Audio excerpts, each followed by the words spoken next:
今回はアテンダー2の穂先終了していきたいと思います。この竿は中古で購入し、もともと数センチ先詰めされたものでした。上が新品の穂先14,000円、下が今回折れた穂先となります。ライターで穂先を熱して、古い穂先を外します。軽く炙る感じで大丈夫です。熱すると古い接着剤が柔らかくなり、穂先を外すことができます。穂先のパーツは炙ったことでススで汚れますので、キッチンペーパーなどで拭いてススを取り除いてください。きちんとサイズが合っているかどうか仮組みをしてみます。今回のように先詰めされた竿だと、穂先ガイドを太くしている可能性があります。今回は問題なさそうです。炙った影響で穂先に少し色がついていますが、実用には問題ありません。それでは新しい穂先にガイドをセットしていきます。新しいアテンダー2の位置を竿に戻します。竿尻が割れていますが、中古で買った時からこの状況でした。尻線をつけます。位置に誘導ガイドを戻していきます。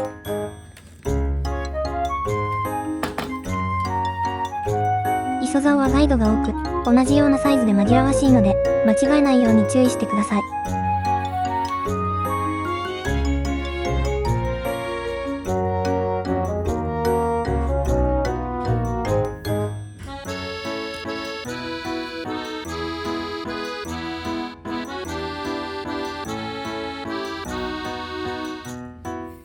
おっと、順番を間違えてガイドを入れていましたね。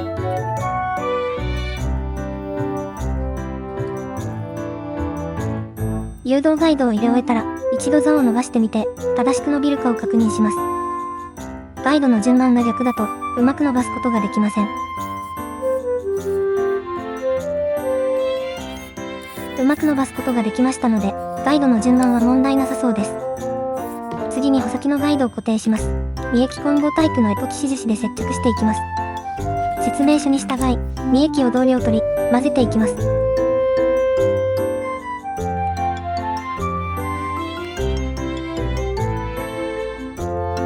ちなみに、瞬間接着剤は避けた方が良いです。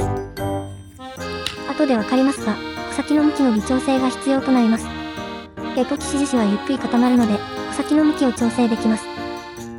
瞬間接着剤はそのような調整ができず、すぐに硬くなるのでずれてしまう可能性があります。エポキシ樹脂の二液を同量取ったら、よくかき混ぜます。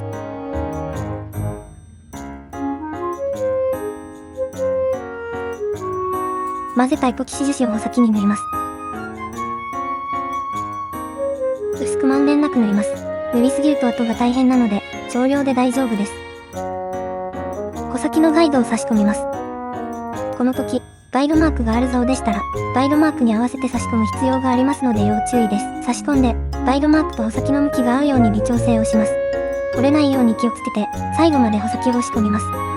余ったエポキシ樹脂は薄く伸ばしていきます。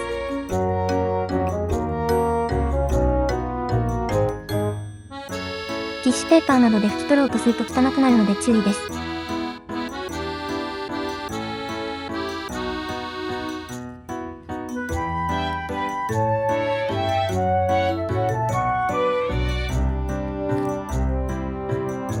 ガイドの向きが合っていて、奥まで差し込まれていたら完成です。1時間程度乾かします。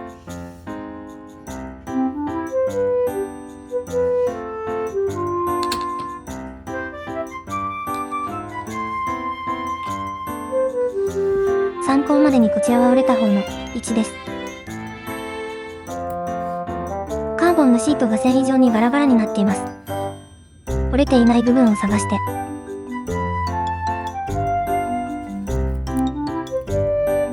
この辺りからは大丈夫な感じでしょうか。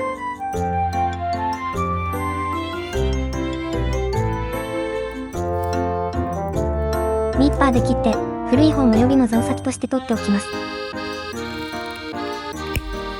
ちょっと太めの1ガイドを購入し取り付けることで、穂先を詰めますが、一応使用できます。アテンダー3も出て、いつかは2の穂先入手も難しくなる可能性がありますからね。以上、穂先の交換でした。お店だと結構高いです。自分でやると、必要コストはエポキシ樹脂の100円だけ。カバーをつけて交換完了です。今回修理したアテンダー2はその後の調光でも大活躍。自分で1を交換しましたが、全く問題ありませんでした。磯竿は竿先が細いので、どうしても不意に折れてしまうことがあります。そんな時も自分で直せば、安く修理できますので、ぜひご検討ください。チャンネル登録といいねをぜひよろしくお願いいたします。